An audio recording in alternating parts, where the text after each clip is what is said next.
iman para patriark, intervensi Allah dalam kebodohan manusia. Dan ini membahas Yakub yang kembali ke Betel.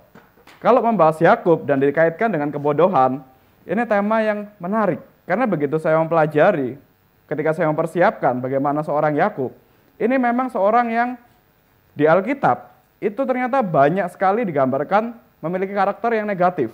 Memiliki karakter yang kalau dalam tema hari ini, bodoh.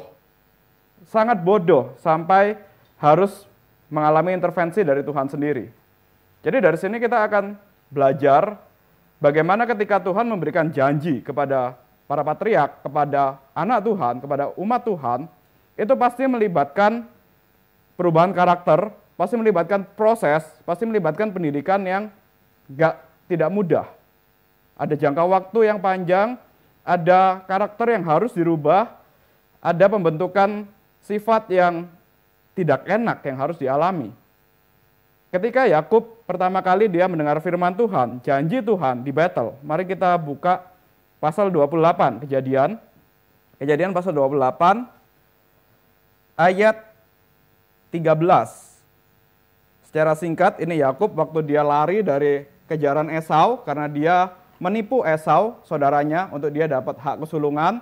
Kemudian dia kabur. Waktu dia kabur, dia pergi ke satu tempat yang bernama Betel. Dia ambil batu di sana dan tidur. Kemudian dia lihat suatu penglihatan, ada tangga di mana malaikat Tuhan tuh naik turun dari langit ke bumi, kembali lagi ke langit, naik turun begitu. Dan di puncak tangganya adalah tahta Tuhan. Kita baca pasal 28 ayat 13 sampai 16, kita baca bergantian. Saya terlebih dahulu, Bapak Ibu, saudara-saudara sekalian setelahnya. Kejadian 28 ayat 13 sampai 16. Berdirilah Tuhan di sampingnya dan berfirman, Akulah Tuhan, Allah Abraham, nenekmu, dan Allah Ishak. Tanah tempat engkau berbaring ini akan kuberikan kepadamu dan kepada keturunanmu.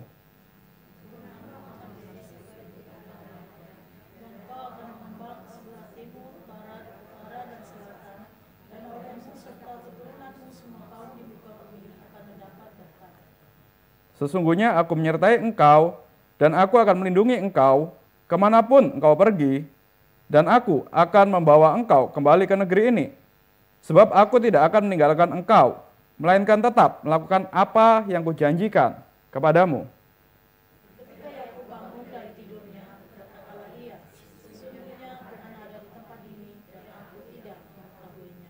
Ya, jadi dari sini kita melihat Tuhan itu sudah memberikan janji yang begitu baik, janji yang begitu indah kepada Yakub, bahwa keturunannya akan ada sangat banyak, bahwa Tuhan akan terus beserta dengannya, melindunginya. Tuhan tidak akan meninggalkan Yakub. Ini waktu Yakub pertama kali ke Betel. Tetapi setelah itu, di minggu lalu, Vicar Peter telah menceritakan, Yakub mengalami banyak hal dalam kehidupannya. Secara ringkas, dari pasal 28 sampai nanti kita akan bahas ketika Yakub harus kembali ke Betel lagi, itu kurang lebih ada 20 tahun dalam kehidupan. Dan itu bukan 20 tahun yang mudah. Yakub sudah dapat janji Tuhan akan beserta dengannya. Tapi ternyata melewati 20 tahun kehidupan, Yakub harus mengalami, dia harus bekerja keras untuk bisa dapat istri. Sudah kerja keras ternyata ditipu lagi sama mertuanya, sampai akhirnya harus kerja sampai kurang lebih 20 tahun. Dan kemudian selama kerja 20 tahun, juga menurut Yakub, gaji yang dia dapat, penghasilan yang dia dapat dari kerja bersama dengan ayah mertuanya, Laban, itu tidak sesuai. Dan nanti kita akan melihat secara lebih mendalam, ketika akhirnya Tuhan kembali menyatakan diri kepada Yakub dan menyuruh Yakub untuk pergi, untuk meninggalkan Laban, dan kembali lagi ke Betel, apa yang akan terjadi? Di sini setidaknya ada 8 kejadian yang menunjukkan dalam perjalanan Yakub keluar dari rumahnya Laban sampai ke Betel lagi, setidaknya ada 8 kebodohan yang dilakukan oleh Yakub. Kita baca dulu dari Kejadian pasal 31 ayat 13. Ini adalah awal mula, permulaan dari setelah 20 tahun, kemudian Tuhan berfirman lagi kepada Yakub untuk menyuruh Yakub kembali. Kejadian pasal 31 ayat 13. Akulah Allah yang di Betel itu, di mana engkau mengurapi tugu dan di mana engkau bernasar kepadaku, maka sekarang bersiaplah engkau, pergilah dari negeri ini dan pulanglah ke negeri sanak saudaramu. Dan inilah dimulai perjalanan Yakub. Keluar dari rumah Laban dan kembali lagi menuju ke Betel, tempat yang tadi dia pertama kali melihat janji Tuhan, pertama kali dia menerima janji Tuhan. Nah, ketika Yakub akhirnya dia keluar dari rumahnya Laban, keluar dari rumahnya mertuanya, tentu dia membawa 2 istrinya, 12 anaknya, dan dia juga bawa banyak binatang, banyak harta. Jadi dia dengan gerombolan yang cukup besar keluar dari rumahnya Laban. Yang sebelumnya juga dengan kecerdikannya Yakub, ketika dia bekerja mengembalakan domba kambingnya Laban, dia bisa bikin satu tindakan yang cukup menarik, di mana dia bisa berdasarkan kecerdikannya dia bilang kalau ada keturunan dari domba-domba yang berbintik-bintik, yang kelihatannya tidak terlalu baik, ya itu jadi punya saya. Ternyata Yakub bisa bikin satu strategi yang bikin anak-anak dari domba yang digembalakan itu berbintik-bintik, jadi itu jadi diklaim kepunyaan Yakub. Nah, itu jadi dia bisa bawa harta yang besar. Dia berhasil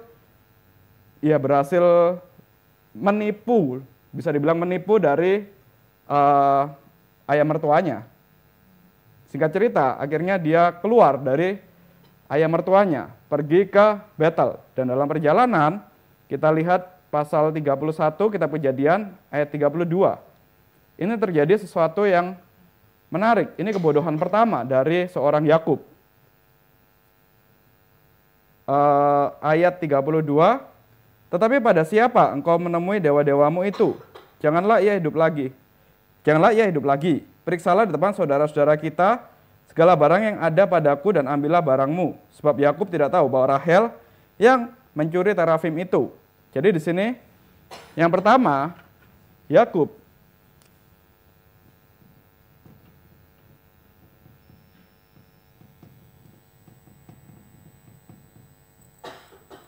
Kebodohan 1. Yakub tidak tahu bahwa Rahel mencuri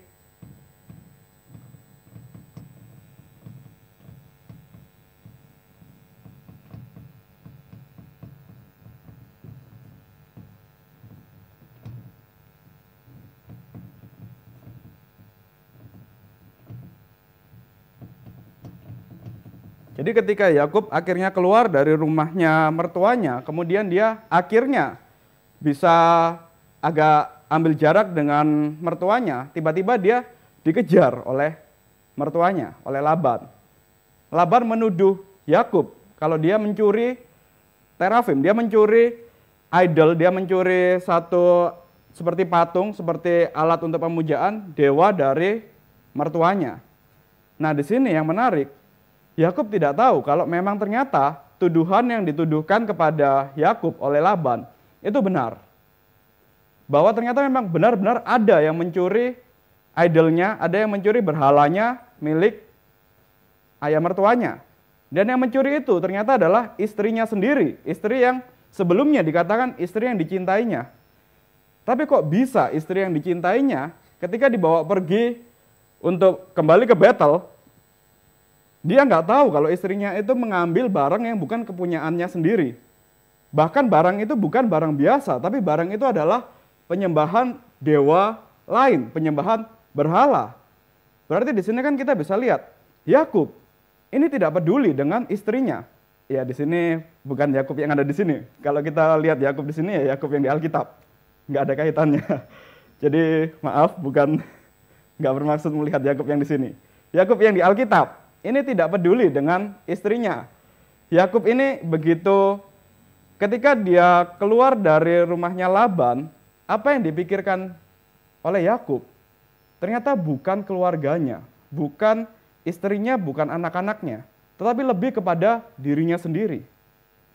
Dengan dia tidak tahu kalau istrinya itu mencuri berhala, penyembahan berhala dari ayahnya, dari mertuanya, berarti Yakub itu juga tidak peduli terhadap kehidupan kerohanian dari istrinya.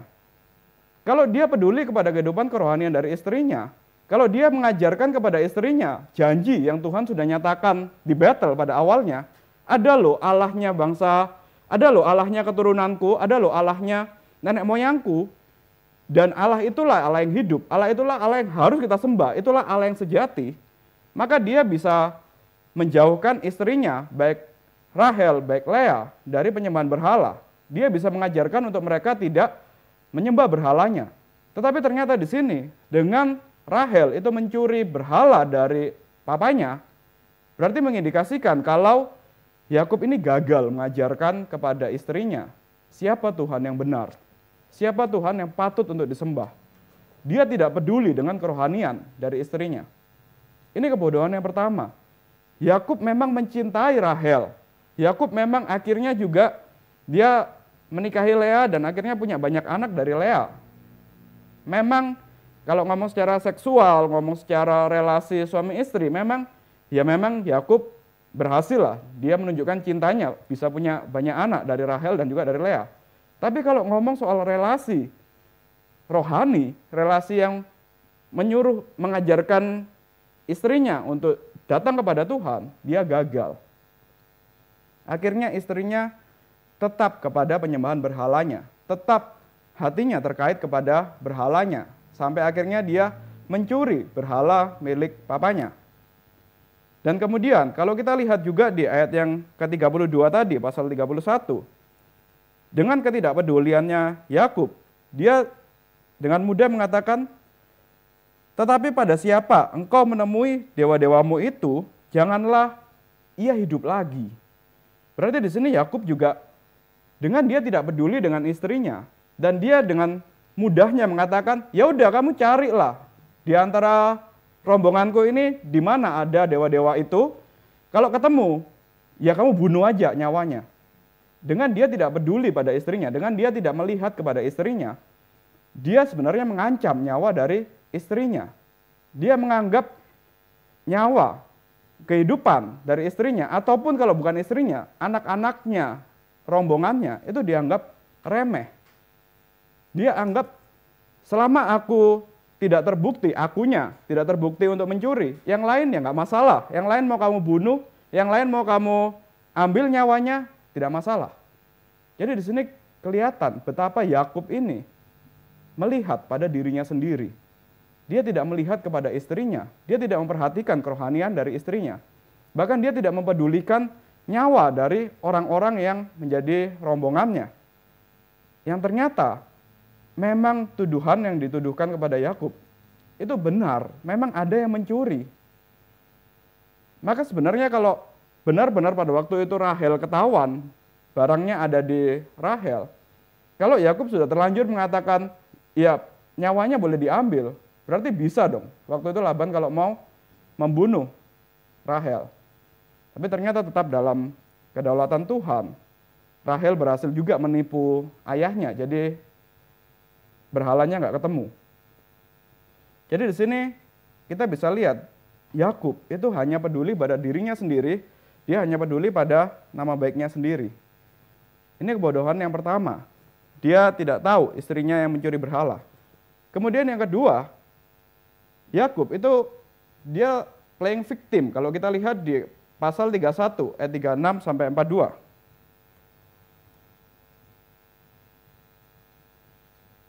Kita baca secara bergantian, saya terlebih dahulu, kemudian Bapak Ibu sampai ayat 42. Lalu hati Yakub panas, dan ia bertengkar dengan Laban. Ia berkata kepada Laban, apakah kesalahanku, apakah dosaku, maka engkau memburu aku sehebat itu?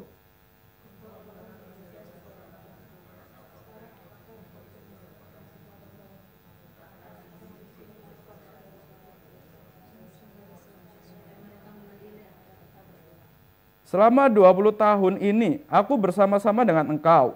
Domba dan kambing betinamu tidak pernah keguguran, dan jantan dari kambing dombamu tidak pernah kumakan.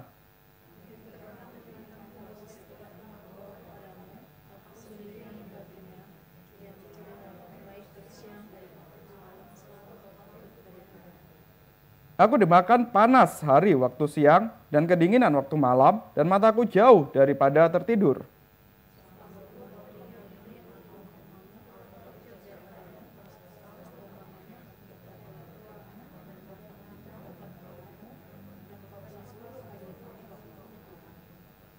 seandainya Allah ayahku, Allah Abraham dan yang disegani oleh Ishak tidak menyertai aku, tentulah engkau sekarang membiarkan aku pergi dengan tangan hampa. Tetapi kesengsaraanku dan jerih payahku telah diperhatikan Allah, dan ia telah menjatuhkan putusan tadi malam.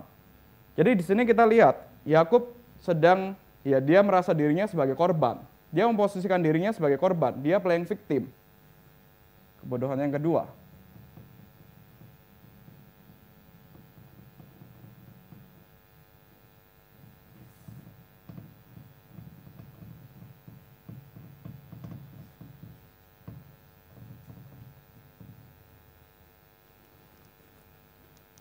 Yakub di sini menunjukkan kemarahan yang karena setidaknya ada dua respon dari yang tadi kita lihat, 36-42.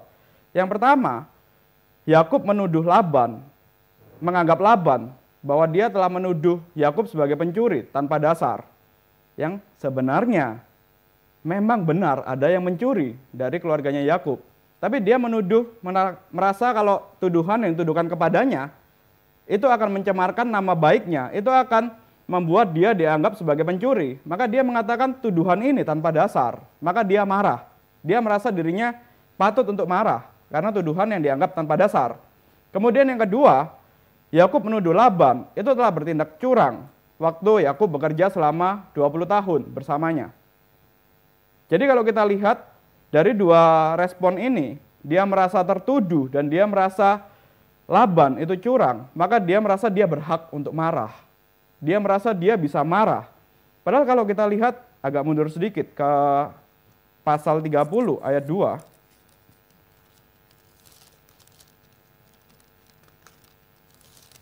Kita lihat di sini, selain karena dua respon tadi, pada pasal sebelumnya Yakub ini juga pernah menunjukkan kemarahan. Kita bisa lihat ini seorang yang mudah untuk marah sebenarnya Yakub. Kalau di pasal 30 ayat 2, dia marah kepada Rahel. Ini menggunakan kata yang sama. Maka bangkitlah amarah Yakub terhadap Rahel, dan ia berkata, "Akukah pengganti Allah yang telah menghalangi engkau mengandung?" Kemudian di pasal yang selanjutnya, pasal 34 ayat 7, ini juga kembali lagi Yakub menunjukkan kemarahan. Kita kembali lagi ke pasal 31 ayat 36-42. Ketika Laban itu mengejar Yakub, ketika Laban akhirnya menggeledah pasukannya Yakub, menggeledah rombongannya Yakub untuk mencari berhalanya, itu sebenarnya Laban sudah bilang kepada Yakub, "Semalam aku tuh telah didatangi oleh Allahmu, oleh Allahnya nenek moyangmu." Kita buka dari pasal 31 ayat 24. Kejadian 31 ayat 24, "Pada waktu malam datanglah Allah dalam suatu mimpi kepada Laban, orang Aram itu, setelah berfirman kepadanya, 'Jagalah baik-baik, supaya engkau jangan mengatai Yakub dengan sepatah kata pun.'" Kemudian di ayat yang 29, Laban menyampaikan mimpi ini kepada Yakub. "Aku ini berkuasa untuk berbuat jahat kepadamu, tetapi Allah ayahmu telah berfirman kepadaku tadi malam, 'Jagalah baik-baik, jangan engkau mengatai Yakub dengan sepatah kata pun.'" Jadi sebenarnya kalau Yakub percaya memang Tuhan itu menyatakan dirinya kepada Laban, dan Tuhan telah menunjukkan perlindungannya kepada Yakub melalui dia menyatakan diri kepada Laban, mencegah Laban untuk membunuh, mencegah Laban untuk bahkan berkata kasar kepada Yakub aja Tuhan larang. Harusnya Yakub bisa meresponi ini dengan lebih dingin dong, dengan lebih kalem, dengan dia kalau dia melihatnya Tuhan, dia akan lihat, oh ya udah, ya Laban bisa menuduh aku sembarangan, tapi ternyata Tuhan lindungin. Laban bisa bertindak curang, bikin gaji saya berubah selama 10 kali sampai 10 kali, tapi ternyata Tuhan tetap intervensi, ternyata Tuhan tetap menunjukkan perlindungan. Ya udah kalau gitu tenang aja kan, nggak perlu sampai terbakar emosinya, nggak perlu sampai marah-marah. Tapi ternyata di sini Yakub itu dia menunjukkan kemarahan. Berarti apa yang ada dalam pikiran Yakub, apa yang ada dalam fokus hatinya, itu bukan dia berpegang pada janji Tuhan yang tadi kita baca di Betel. Tetapi dia lebih melihat kepada dirinya sendiri. Dia melihat kalau saya dituduh sebagai pencuri, kalau saya dituduh sebagai saya bekerja tapi nggak dapat gaji yang layak, saya tidak dihargai. Ketika kerjaan saya dianggap sebagai kerjaan yang remeh, saya tidak dihargai. Jadi saya berhak dong untuk marah. Jadi saya berhak dong untuk protes. Karena Yakub itu melihat dirinya sendiri. Dia tidak melihat kepada janji Tuhan. Seharusnya ketika Yakub benar-benar percaya kepada Allah yang telah menyatakan diri, ia dapat lebih tenang menghadapi Laban. Dan yang menarik, tuduhan dari Laban kepada Yakub ini kan sebenarnya benar. Tetapi karena Yakub sudah terlanjur marah, maka dia langsung ikat janji kepada Laban, dia langsung bersumpah, dia langsung menunjukkan kemarahan. Padahal tuduhannya benar. Nah, kadang ketika ada orang yang mengkritik kita, ada orang yang kasih nasihat kepada kita, ada orang yang menuduh kita, kadang kita langsung, bukannya kita introspeksi diri, bukannya kita melihat ke kehidupan kita, melihat ke apa yang kita bawa. Seandainya Yakub waktu itu dia mendengarkan perkataan Laban dan dia benar-benar mempelajari, benar-benar meneliti, kenapa Laban harus datang jauh-jauh ke sini, kenapa dia sampai mengatakan ada berhala yang dicuri.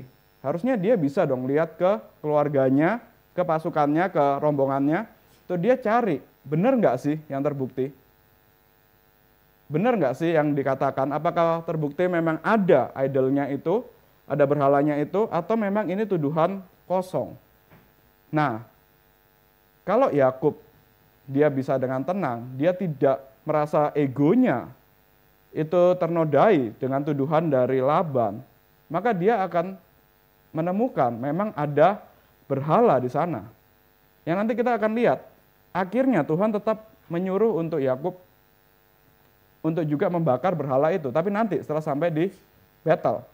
Jadi sepanjang perjalanan, mau tidak mau, berhala itu akhirnya tetap terbawa oleh Yakub. Nah, di sini kita bisa lihat, kadang kita juga ketika kita dituduh oleh seseorang, ketika kita dikritik, dikata-katai oleh seseorang, yang mungkin sebenarnya itu benar, tapi karena kita langsung kena egonya, karena kita langsung merasa, kok aku dituduh sih? Padahal aku harusnya tidak seperti itu. Kita langsung responnya pertama marah. Akhirnya idol, berhala yang ada dalam hidup kita, itu terus terbawa dalam kehidupan kita. Kita jadi tidak bisa mengeluarkan berhala itu. Meskipun orang yang mengatakan mungkin memang sangat menyebalkan, orang yang, ya ini mertuanya Yakub, bagi Yakub ini sangat menyebalkan. Tetapi apa yang dikatakan untuk konteks ini benar. Tapi karena dia sudah terlanjur panas, terlanjur merasa egonya terbakar, ya udah, sampai ke Betel nanti, sampai di Betel, dia terus bawa berhala itu. Kalau kita juga dikritik, dikasih tahu oleh seorang yang ternyata benar, tapi kemudian kita merasa ego kita terlalu tinggi, kita bisa terus bawa dosa itu, terus bawa kelemahan itu, sampai akhirnya di ujung sana baru kita harus membakarnya di Betel, di tempat yang menjadi tujuan akhir itu. Jadi di sini kita lihat, Yakub ini dia begitu melihat dirinya begitu tinggi, dia melihat egonya dia itu begitu besar. Maka ini justru menunjukkan kebodohan. Dengan dia tidak bisa melihat ada berhala yang ada di tengah kehidupannya. Yang sebenarnya kalau dia ya rendah hati, dia bisa membuang berhala itu. Dan kalau kita lihat juga tuduhan yang kedua yang dikatakan kalau dia bekerja selama 20 tahun dan dia nggak dapat upah yang layak. Sebenarnya kalau ingat lagi ceritanya, kenapa sih awalnya Yakub itu bekerja kepada Laban? Karena dia ingin anaknya kan sudah dikasih sama Laban. Kemudian memang akhirnya Laban juga agak menipu sampai akhirnya Lea juga dinikahi sampai dia harus bekerja minimal 7 tahun kali 2, untuk Rahel 7 tahun, untuk Lea 7 tahun.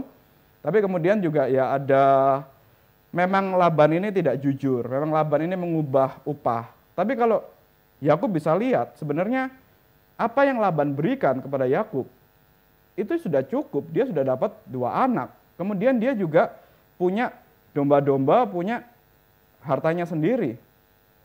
Kalau dibandingkan dengan orang yang hari ini misalnya, hari ini bekerja, umat Tuhan yang hari ini bekerja pun, itu sebenarnya ada yang mengalami kondisi yang lebih tertipu daripada Yakub. yang harus bekerja lebih keras, yang harus mengalami persekusi. Nggak bisa dapat kerjaan di mana-mana karena dia orang Kristen.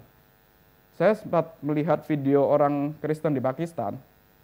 Katanya untuk mencari orang Kristen di Pakistan itu mudah. Di tengah Pakistan itu kan negara Islam. Untuk mereka bisa menemukan orang Kristen di Pakistan, caranya adalah pergi ke satu tempat yang paling kumuh, cari orang yang bekerja masuk ke gorong-gorong. Itu pasti orang Kristen. Karena memang kerjaan itu yang hanya kerjaan membersihkan gorong-gorong itu yang bisa dilakukan oleh orang Kristen. Kerjaan yang lain mereka nggak boleh. Nah ini kan lebih buruk sebenarnya daripada yang dialami oleh Yakub. Tapi di sini karena Yakub merasa dirinya nggak layak untuk diperlakukan seperti itu oleh Laban, dia langsung panas, langsung marah.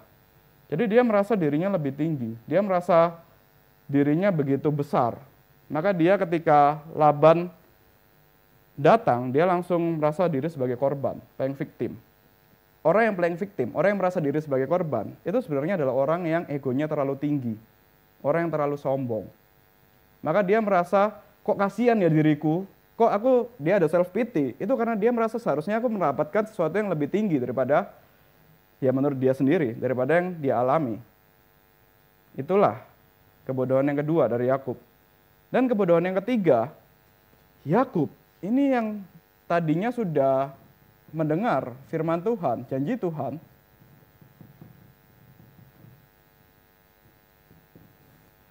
dia tidak mengenal tetap siapa Allahnya.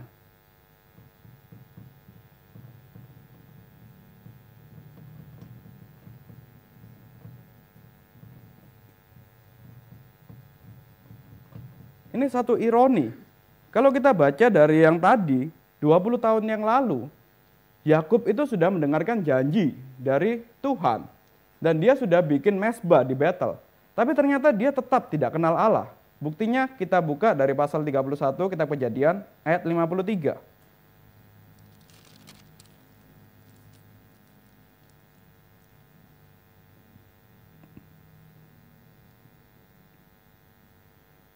Ini Yakub mengatakan, Allah Abraham dan Allah Nahor, Allah ayah mereka kiranya menjadi hakim antara kita. Lalu Yakub bersumpah demi yang disegani oleh Ishak ayahnya. Di sini ada kalimat yang cukup aneh. Di bagian akhir dikatakan Yakub bersumpah demi yang disegani oleh Ishak ayahnya. Dia tidak menyebutkan kata Yahweh. Dia hanya mengatakan yang disegani. Ya itu oke lah, itu memang ada penyebutannya Tuhan, memang kadang disebutkan sebagai itu yang disegani oleh Ishak, yang disegani oleh Abraham dan sebagainya. Tapi ini juga menunjukkan ada panggilan yang jauh, yang berjarak antara Yakub dengan Tuhan.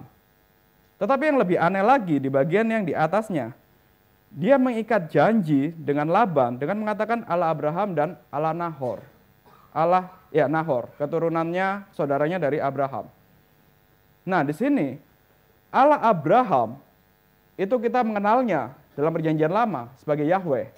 Allah yang kita tahu, Allah yang menciptakan segala sesuatu, Allah yang menyatakan diri kepada Abraham, Allah yang Tritunggal kalau hari ini kita mengenalnya, itu Allah Abraham.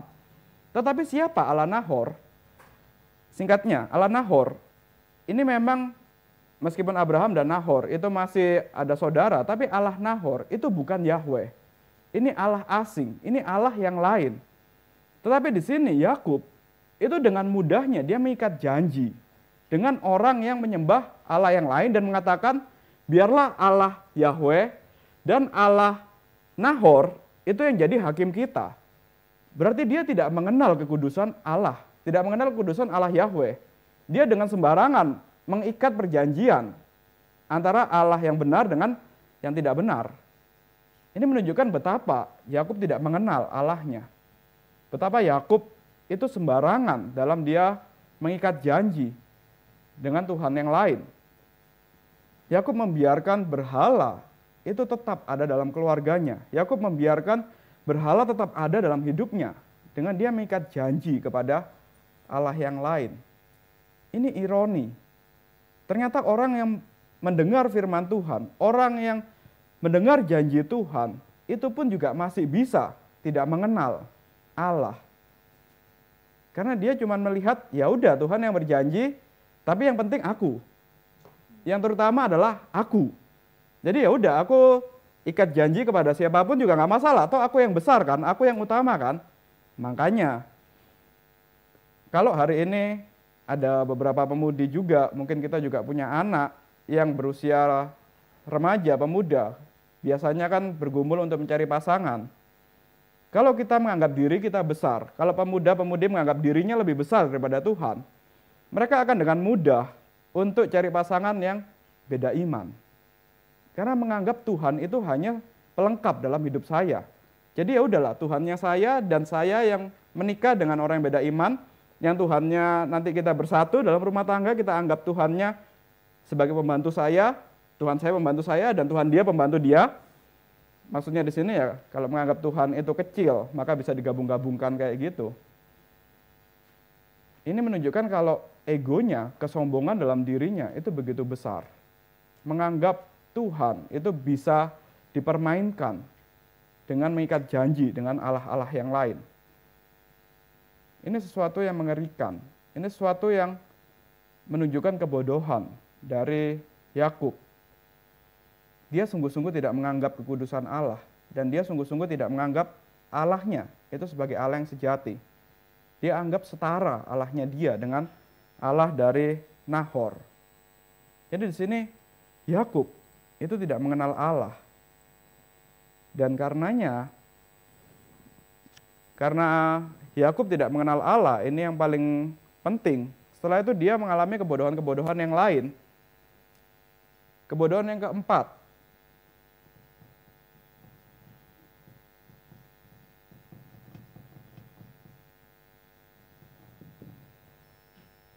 Takut dengan Esau. Oh, ada yang lebih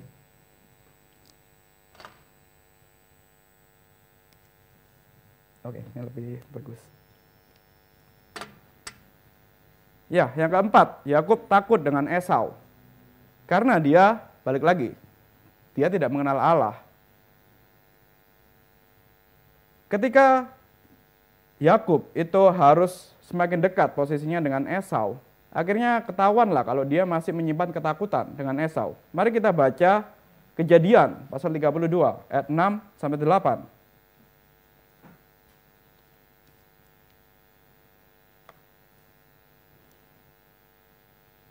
Saya baca ayat 6, Ibu Bapak sekalian ayat 7, ayat 8 saya lagi.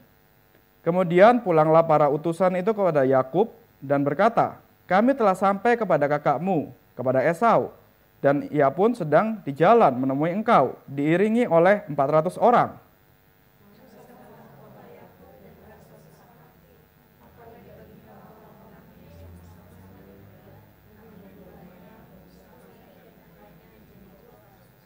Sebab pikirnya, jika Esau datang menyerang pasukan yang satu, sehingga terpukul kalah, maka pasukan yang tinggal akan terluput. Jadi di sini, padahal sebelumnya, kalau kita lihat di pasal 32 ayat 1 sampai 2, ini Yakub kembali lagi, dia melihat satu penglihatan yang supranatural sebenarnya. Saya bacakan, Yakub melanjutkan perjalanannya, lalu bertemulah malaikat-malaikat Allah dengan dia. Ketika Yakub melihat mereka, berkatalah ia, ini bala tentara Allah.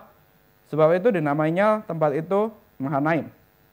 Nah, Yakub sebelumnya itu sudah melihat malaikat Tuhan. Dan dia mengatakan, inilah bala tentara Allah.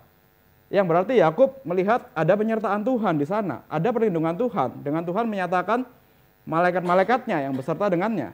Tapi ketika dia mendengar kabar bahwa Esau, saudaranya itu, sudah mendekat, dengan bawa 400 orang, dia langsung takut.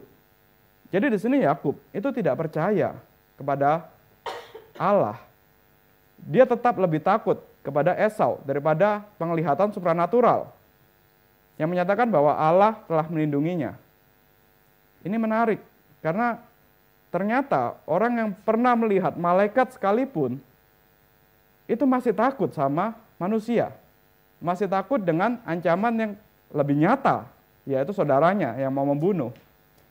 Jadi di sini kita juga bisa sekali lagi belajar, iman yang berlandaskan hanya kepada penglihatan malaikat, baik itu mujizat, kesembuhan dan segala macam yang supranatural, itu ternyata tidak menjamin untuk dia memiliki pengenalan yang benar akan Tuhan, untuk dia percaya yang benar kepada Tuhan, untuk dia benar-benar bisa menghadapi pergumulan hidup, menghadapi situasi hidup mati, itu ternyata tidak berlandaskan kepada penglihatan. Ketika sudah melihat malaikat, tapi ternyata menghadapi situasi hidup mati, ketika menghadapi situasi yang begitu mencekam, langsung dia merasa takut. Maka penglihatan itu bukan standar, bukan sandaran untuk kita beriman kepada Tuhan. Dan juga kadang kita, mungkin juga ketika kita pernah menghadapi pergumulan, kita juga teringat, Tuhan pernah menyatakan satu penglihatan, satu pertunjukan kuasa yang begitu besar. Tetapi ini kan menunjukkan kalau Tuhan beserta kita, menunjukkan bukti kalau Tuhan tetap melindungi kita. Tetapi ternyata kita lebih takut kepada musuh yang ada dalam pikiran. Kalau kita lihat Esau, ini kan sampai akhirnya ternyata apa yang ditakutkan oleh Yakub itu tidak terbukti. Ternyata Esau itu tidak benar-benar dendam, tidak benar-benar dia marah kepada Yakub. Dia bawa pasukan, itu bukan untuk menyerang Yakub. Tapi dia, karena Yakub merasa dia takut, maka dia bikin sendiri musuh di dalam pikirannya. Padahal Tuhan sudah menyatakan perlindungan, Tuhan sudah menyatakan berkat, penyertaan. Tapi kita lebih, ya karena kita merasa diri kita pintar, karena kita merasa diri kita tahu lebih besar dari Tuhan, maka kita bisa bikin pikiran, musuh dalam pikiran, yang membuat kita takut. Nah, kita pun hari ini kalau mengalami ketakutan tertentu, jangan-jangan itu pun juga cuman karena musuh dalam pikiran kita aja. Jangan-jangan kita anggap diri kita lebih pintar dari Tuhan, lebih besar dari Tuhan, maka kita lupa kalau sebelumnya, waktu-waktu dahulu Tuhan itu sudah tunjukkan penyertaan loh. Tuhan itu sudah tunjukkan janjinya, dan Tuhan sudah tunjukkan perlindungan kepada kita. Terus kenapa kita masih bikin musuh dalam pikiran? Kenapa kita masih takut dengan hal-hal yang tidak terbukti? Yang itu sebenarnya cuman di pikiran kita aja. Jadi di sini, karena kecintaan Yakub pada dirinya sendiri, dan kalau kita ingat khotbah Ibu Grace hari Minggu kemarin, tidak menjadikan Kristus, supremasi Kristus sebagai pusat dari hidup, maka yang jadi pusat hidup adalah diri sendiri. Akhirnya yang jadi ketakutan, akhirnya yang jadi dorongan untuk mengambil keputusan untuk hidup, itu adalah ketakutan diri sendiri. Ini yang jadi kebodohan yang keempat dari Yakub. Yakub tidak menjadikan Allah sebagai pusat, tetapi dia justru menjadikan dirinya yang pandai sebagai pusat hidupnya. Pandai dalam tanda kutip. Maka dia justru menunjukkan kebodohan. Dia takut pada sesuatu yang tidak real. Dan yang kelima,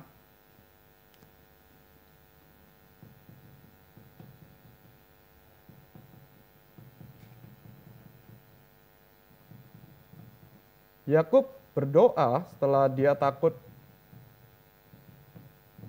tetapi tidak percaya. Mari kita baca Kejadian pasal 32 ayat 9 sampai 12. Kita baca bergantian, saya terlebih dahulu. Kejadian 32 ayat 9 sampai 12. Kemudian berkatalah Yakub, "Ya Allah nenekku Abraham dan Allah ayahku Ishak, ya Tuhan yang telah berfirman kepadaku, pulanglah ke negerimu serta kepada sanak saudaramu, dan aku akan berbuat baik kepadamu.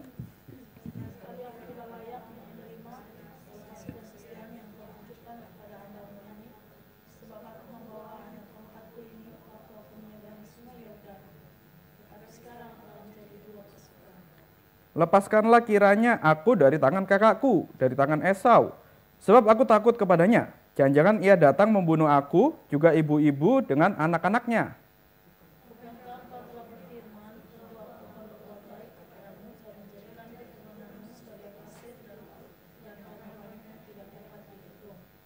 Ya, kembali lagi kalau kita ingat khotbah hari Minggu kemarin, Bu Grace mengatakan orang yang tidak menjadikan Kristus, supremasi Kristus sebagai pusat hidupnya, itu terlihat dari doanya.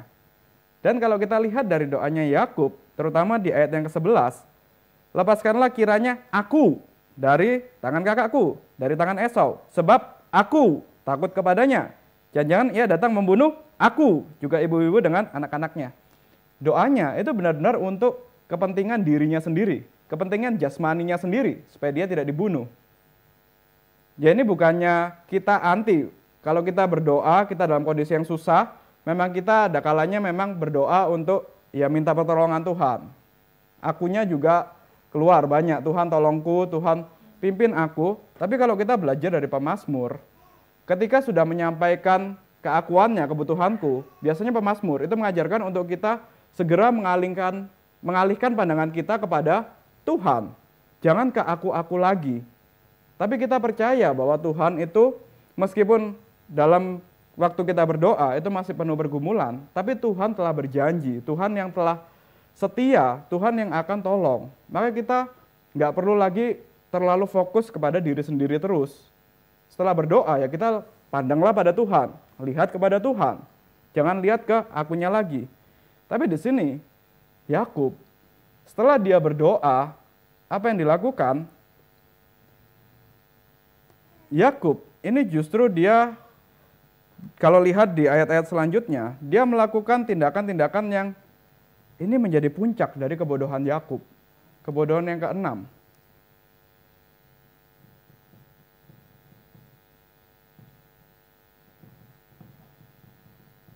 Yang ironisnya ini dilakukan setelah dia berdoa.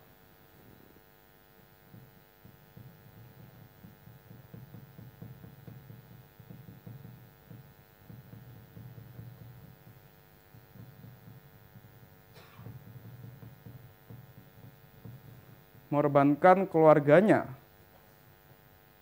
agar diri sendiri selamat.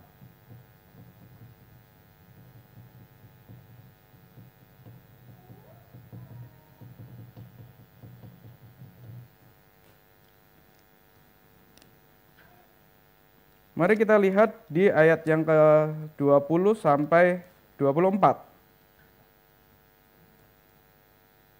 Dari ayat 13 terlebih dahulu, saya baca, kemudian kita lompat ke ayat 20 sampai 24. Lalu bermalamlah ia di sana pada malam itu, kemudian diambilnyalah dari apa yang ada padanya suatu persembahan untuk Esau, kakaknya. Kemudian kalau kita lihat di ayat yang ke-20 sampai 24, dan kamu harus mengatakan juga, hambamu Yakub sendiri ada di belakang kami. Sebab pikir Yakub, baiklah aku mendamaikan hatinya dengan persembahan yang diantarkan lebih dahulu. Kemudian barulah aku akan melihat mukanya. Mungkin ia akan menerima aku dengan baik. Bapak Ibu sekalian, 21. Jadi persembahan itu diantarkan lebih dahulu, tetapi ia sendiri bermalam itu di tempat kediamannya. Ayat 22, pada malam itu Yakub bangun dan ia membawa kedua istrinya, kedua budaknya perempuan dan ke-11 anaknya dan menyeberang ke tempat penyeberangan sungai Yabok.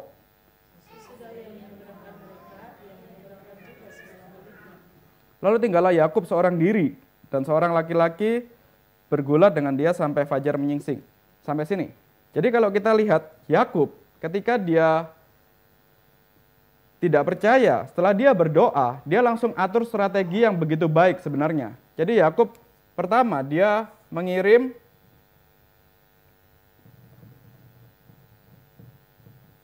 persembahan terlebih dahulu kepada Esau.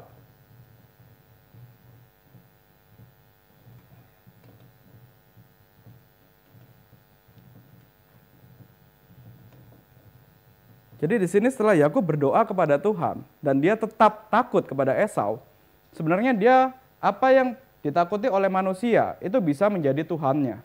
Dan pada konteks ini dia takut kepada Esau. Maka dia bukannya memberikan persembahan kepada Tuhan yang tadi dia berdoa, dia justru memberikan persembahan kepada Esau supaya dia dapat belas kasihan dari Esau, supaya Esau tidak bunuh dia. Jadi di sini ya dia memposisikan kurang lebih mengirimkan persembahan kepada Esau, menjadikan Esau sebagai Tuhannya. Ini strategi yang ya baiklah, memang kalau orang mau berperang, ya udah kita kirim persembahan dulu lah untuk lawan kita, supaya mungkin mereka mau terima persembahan dan mau berbelas kasihan kepada kita. Tapi balik lagi, kalau kita ingat Yakub pada awalnya dia kenapa dimusuhi oleh Esau? Karena dia anggap semua keluarga, bahkan sampai keluarga sekalipun, itu bisa dibeli. Hak kesulungan itu bisa dibeli. Maka dia mencoba untuk membeli Esau dengan memberikan persembahan. Dia begitu tidak percayanya sama doa, sama Tuhan, sampai dia bikin strategi yang seperti ini. Tapi ini masih lebih baik memberikan persembahan kepada Esau. Tindakan yang kedua dan yang ketiga, tindakan yang selanjutnya ini lebih mengerikan lagi. Setelah dia memberikan persembahan, mengirimkan terlebih dahulu persembahan kepada Esau, di belakangnya ada ya pasukannya lah yang bawa persembahan. Maksudnya kan kalau persembahan itu ditolak, setidaknya Esau akan menghadapi pasukannya Yakub. Jadi masih bisa antara 400 orang dengan pasukannya Yakub yang sekian, setidaknya masih bisa berperang lah, masih ada perlawanan. Terus Yakub masih memikirkan hal yang lain. Tapi gimana kalau pasukanku kalah? Kalau pasukanku kalah, ya udah dia akan menghadapi anak-anakku aja. Maka dia kirim duluan.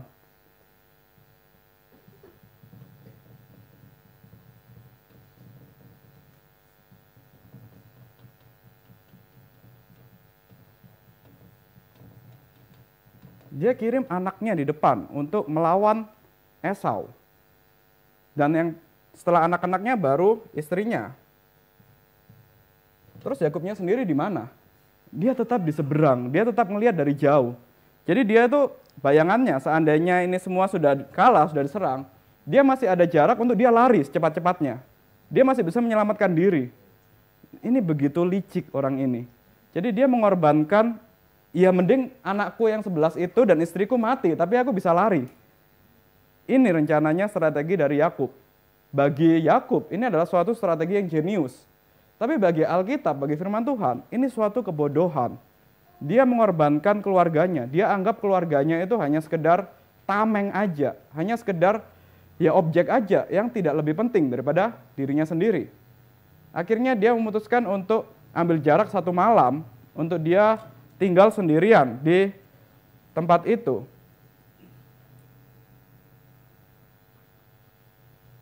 Tetapi di sini baru kita melihat dari setidaknya 6 kebodohan Yakub yang mengerikan. Dia sampai keluarganya sendiri itu dianggap sebagai objek aja. Kakaknya bisa dibeli, anak dan istrinya bisa dijadikan tameng untuk dia bertahan, untuk dia lari. Tetapi di sini Tuhan mulai intervensi.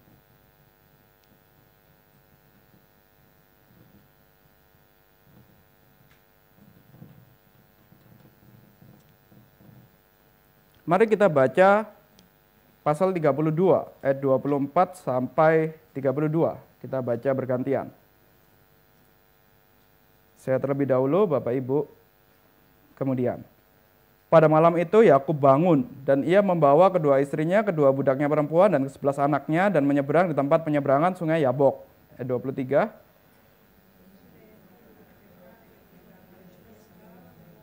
Lalu tinggallah Yakub seorang diri, dan seorang laki-laki bergulat dengan dia sampai fajar menyingsing.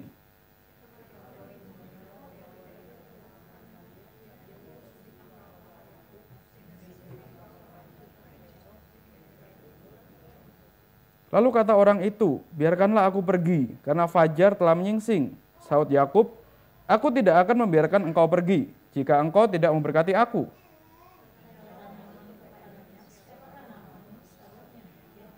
Lalu kata orang itu, namamu tidak akan disebut lagi Yakub, tetapi Israel, sebab engkau telah bergumul melawan Allah dan manusia, dan engkau menang.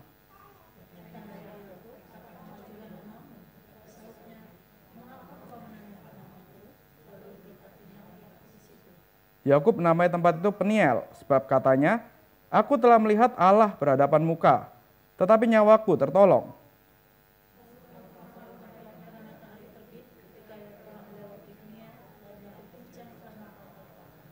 Itulah sebabnya sampai sekarang orang Israel tidak memakan daging yang menutupi sendi pangkal paha, karena dia telah memukul sendi pangkal paha Yakub pada otot pangkal pahanya.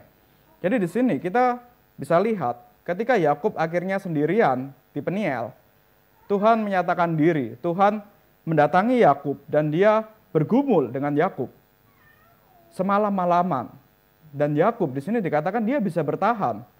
Dia bahkan bisa seakan-akan, ada bahasa yang menunjukkan seakan-akan Tuhan itu terdesak, seakan-akan Tuhan itu yang kalah sampai dia harus minta izin untuk pergi. Jadi di sini menunjukkan kalau Yakub yang penakut sekali ini, yang takut sama Esau, yang dia merasa dia nggak sama Esau takut, sama Laban juga dia kalah takut. Sebenarnya dia punya kekuatan yang begitu besar. Ketika dia pertama kali mau ketemu Rahel aja, dia bisa memindahkan batu penutup sumur sendirian. Kemudian ketika di Peniel, dia bisa bergumul dengan Tuhan semalam-malaman. Itu kan menunjukkan kekuatan yang begitu besar. Menunjukkan bahwa apa yang Yakub mengerti tentang dirinya sendiri, yang dia anggap dirinya pintar, pengertian pengenalan akan dirinya sendiri, yang dia pikir dia paling mengerti dirinya sehingga dia melakukan kebodohan-kebodohan ini, ternyata tetap dia tidak semengerti itu juga dengan dirinya. Tetap dia justru menganggap dirinya itu lebih rendah daripada apa yang sebenarnya Tuhan nyatakan. Dan di sini Yakub itu juga melalui pergumulan dengan Tuhan, Tuhan menyatakan bahwa janji yang dulu Tuhan pernah nyatakan di Betel, di pasal yang ke-28, itu akan terpenuhi, akan digenapi. Tuhan tidak lupakan janjinya. Meskipun sudah 20 tahun, meskipun dia berusaha untuk pakai caranya sendiri untuk bertahan hidup dengan cara menipu, tapi Tuhan tetap tunjukkan, ya saya tetap berjanji, saya tetap akan menepati janji yang telah diucapkan. Dengan Tuhan datang, dengan Tuhan menyatakan diri untuk dia mau bergumul dengan Yakub. Jadi kalau kita kembali lagi ke doa Yakub yang tadi, memang dalam doanya Yakub mengingat janji Tuhan ketika ia pertama kali ke Betel. Tetapi Tuhan menjawab, meskipun doanya ini begitu mementingkan diri sendiri, Tuhan yang telah berjanji, Tuhan tetap menjawab janjinya. Tetapi dengan melalui pergumulan terlebih dahulu. Bukan langsung begitu saja. Dan di sini kita juga bisa belajar, meskipun ya ini pergumulan semalam, tapi kadang kalau kita lihat kehidupan kita dalam doa kita, ada waktu di mana kita juga berdoa minta kelepasan dari Tuhan, berdoa minta pertolongan dari Tuhan. Justru malah setelah itu ngalamin pergumulan. Kadang memang Tuhan pakai cara seperti ini untuk menjawab doa kita. Tidak langsung solusi diberikan, tetapi Tuhan justru dia menyatakan dirinya melalui pergumulan. Melalui kita bergumul dalam kehidupan kita, bergumul secara lebih berat.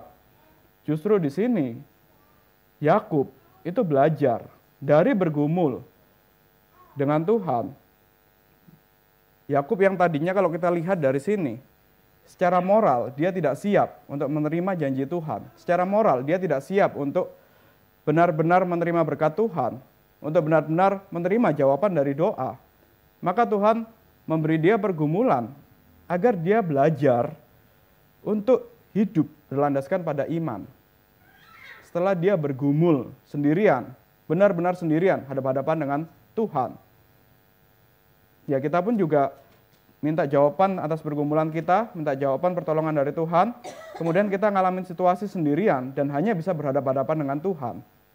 Akhirnya kita terpaksa, mau tidak mau, akhirnya belajar untuk, aku tidak bisa mengandalkan diriku sendiri, aku tidak bisa mengandalkan, mengorbankan anakku, mengorbankan istriku, mengorbankan hartaku.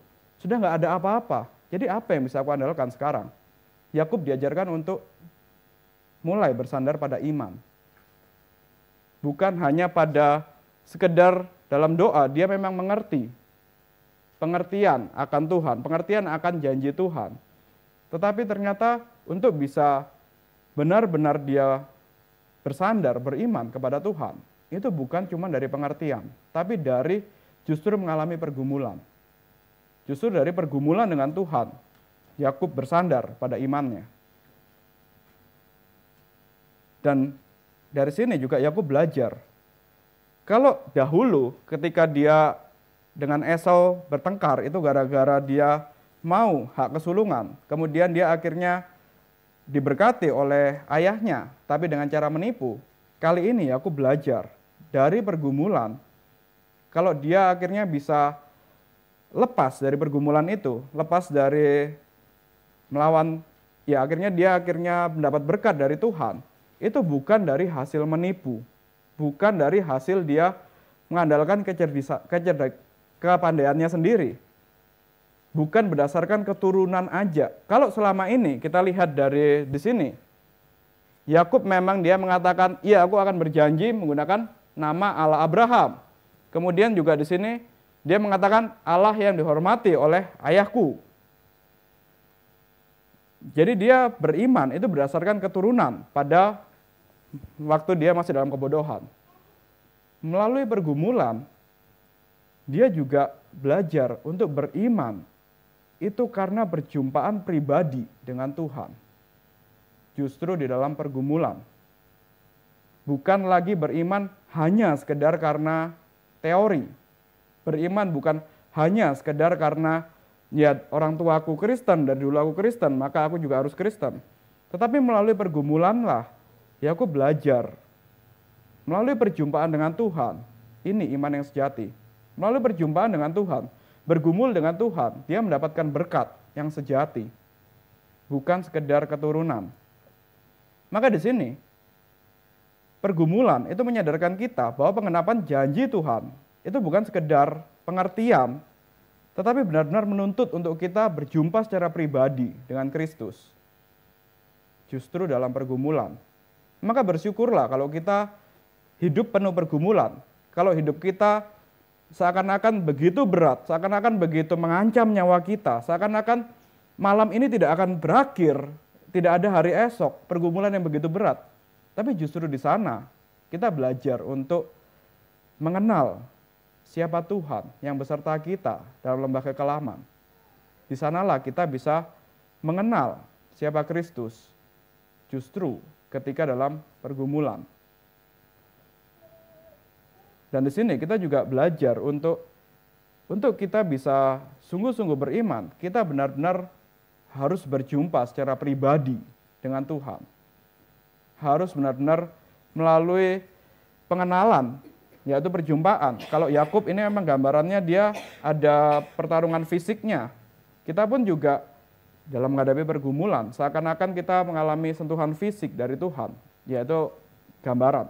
Maksudnya kita mengalami sendiri bagaimana Tuhan yang pimpin kita, mengalami sendiri bagaimana Tuhan yang benar-benar intervensi hidup kita, benar-benar beserta dengan kita.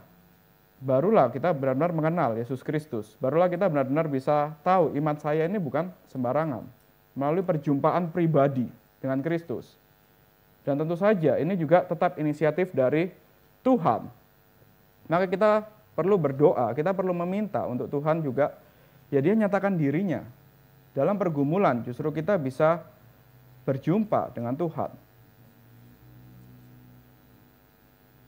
Maka dari pergumulan ini, kalau kita melihat Yakub, sebelumnya itu dia bergumul dengan Laban. Dia harus belajar untuk hidup. Ya ingat lagi, dari pergumulan dengan Laban, dia belajar untuk hidup ingat pada janji Tuhan. Tetapi melalui dia dengan Esau dan dia dengan dirinya sendiri, dia belajar untuk dia perlu untuk dia benar-benar bersandar sampai ke titik paling dalam dirinya. Menggeser apa yang ada dalam dirinya, yang selama ini aku, perlu benar-benar dirubah menjadi, ya udah sekarang yang jadi fokus hidup kita adalah Tuhan. Yang jadi fokus hidupku, yang ada dalam hatiku, yang ada dalam motivasi utamaku, itu adalah Tuhan. Jadi di sini, momen Yakub bergulat dengan Tuhan, itu menjadi titik balik kesadaran Yakub. Dia yang disebut sebagai Yakub, ini kan bahasa aslinya itu bisa diartikan dengan penipu. Dia seorang yang penipu, dia seorang yang pengecut. Dia menjadi seorang yang rendah hati. Dia mulai menyadari kalau dia tidak bisa mengandalkan kekuatan sendiri. Maka ketika Tuhan sudah mau pergi dalam gambarannya pergumulan ini, Yakub menahan, Yakub memohon, jangan pergi dulu, berkati aku. Baru aku bisa aman, baru bolehlah kau tinggalkan aku, tapi berkatilah aku. Dia mulai menyadari lebih penting berkat Tuhan daripada kepandaian dirinya. Yakub mulai rendah hati dan mengakui kelemahannya di hadapan Tuhan. Dan juga dia mulai mengakui kalau dia caranya untuk bertemu dengan Esau itu tidak dengan cara seperti ini. Dan kita juga lihat di bagian yang bawah-bawah dari ayat 22 sampai 32, nama Yakub diubah. Dari Yakub menjadi Israel. Dari seorang penipu menjadi Israel itu adalah orang yang bergulat dengan Tuhan. Sebab engkau telah bergumul melawan Allah dan manusia dan engkau menang. Menjadi itu namanya. Dari seorang penipu menjadi seorang yang disebut sebagai orang yang bergulat dengan Tuhan dan menang. Ada perubahan nama. Perubahan nama itu menunjukkan bahwa ya ini jadi titik balik perubahan hidup. Yakub itu kan nama yang diberikan oleh orang tuanya, tapi kemudian menjadi Israel, nama yang diberikan oleh Tuhan sendiri. Menunjukkan kalau orang yang kasih nama itu kan orang yang berkuasa atas yang diberi nama. Orang tua kasih nama kepada anak, yaitu menunjukkan kalau dia punya otoritas kepada anaknya sampai waktu tertentu. Itulah kenapa Adam dikasih tugas untuk memberi nama binatang, menunjukkan kalau Adam berotoritas kepada binatang. Nah, inilah kenapa juga di perjanjian lama dan juga di perjanjian baru, itu ada orang-orang yang namanya dirubah oleh Tuhan sendiri. Dari Saul menjadi Paulus, Saulus menjadi Paulus. Menunjukkan kalau dia yang dulu ada dalam kuasa gelap, sekarang jadi milik Tuhan. Begitu pula Yakub. Dia yang dulu ada dalam kuasa dirinya sendiri, pikirannya sendiri, semua berdasarkan hidupnya apa yang dia mau. Sekarang jadi tunduk kepada Tuhan, Israel. Jadi dia menerima berkat langsung kepada Tuhan. Dan karenanya, di bagian akhir kita bisa lihat, ada perubahan yang begitu signifikan dalam kehidupan Yakub. Di pasal yang ke-33 ayat 3, dia mengatakan, Yakub setelah dia bergulat dengan Tuhan, dan ia sendiri berjalan di depan mereka. Kita baca dari ayat 1 biar tahu konteksnya. 1 saya, 2 Bapak Ibu, 3 saya lagi. Yakub pun melayangkan pandangannya. Lalu dilihatnyalah Esau datang dengan diiringi oleh 400 orang. Maka diserahkannyalah sebagian dari anak-anak itu kepada Lea dan sebagian kepada Rahel, serta kepada kedua budak perempuan itu.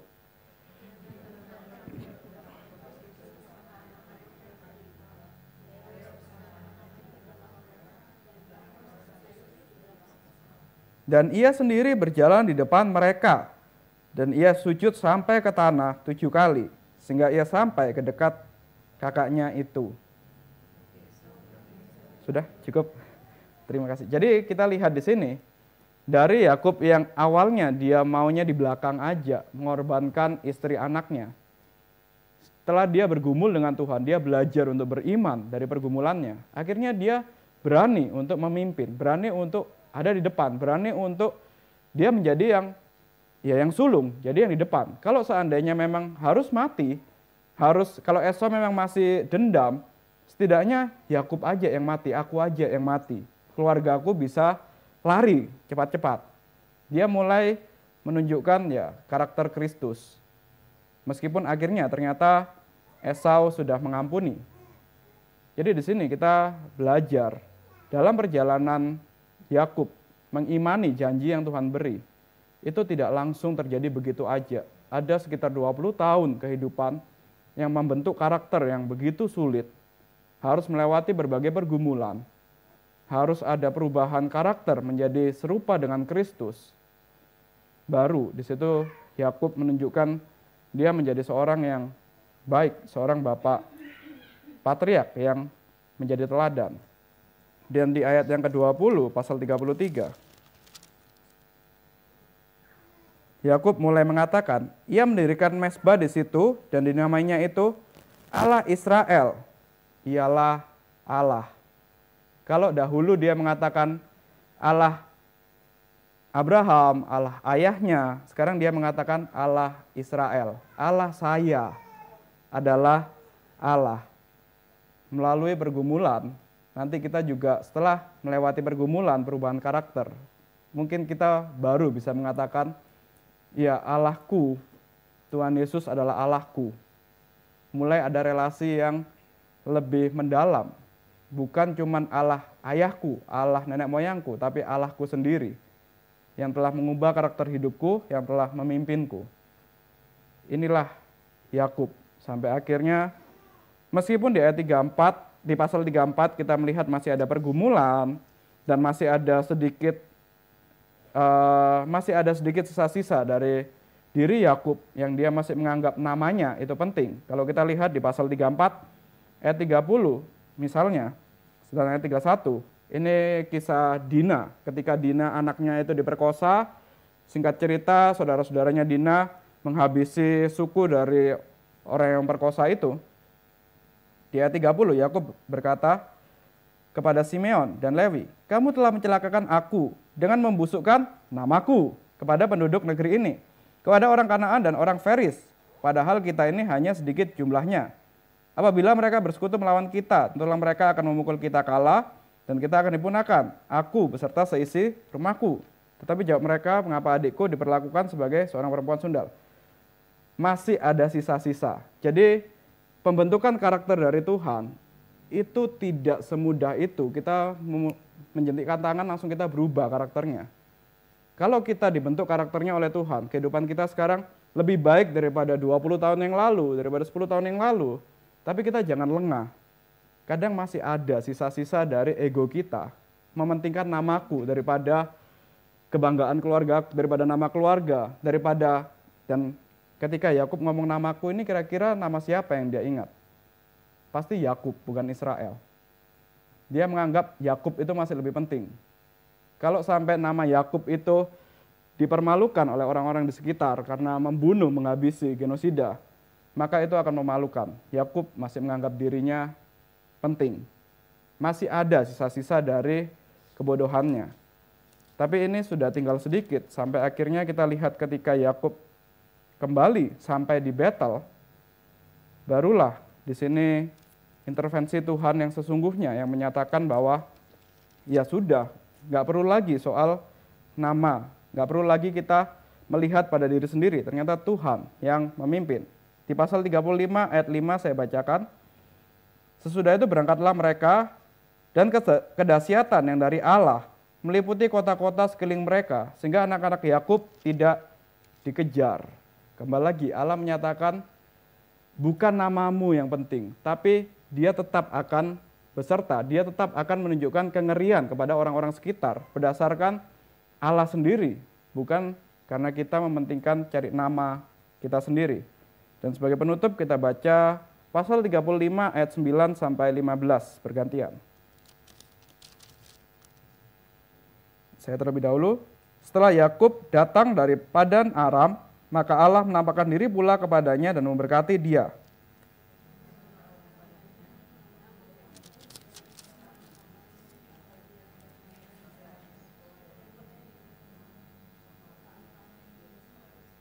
Lagi firman Allah kepadanya, "Akulah Allah yang Maha Kuasa, beranak cuculah dan bertambah banyak, satu bangsa, bahkan sekumpulan bangsa-bangsa akan terjadi daripadamu, dan raja-raja akan berasal daripadamu."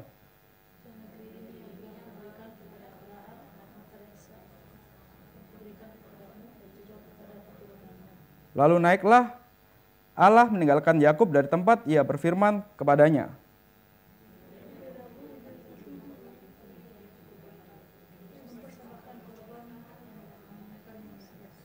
Yakub menamai tempat di mana Allah telah berfirman kepadanya Betel. Jadi inilah perjalanan Yakub dari Betel ke Betel.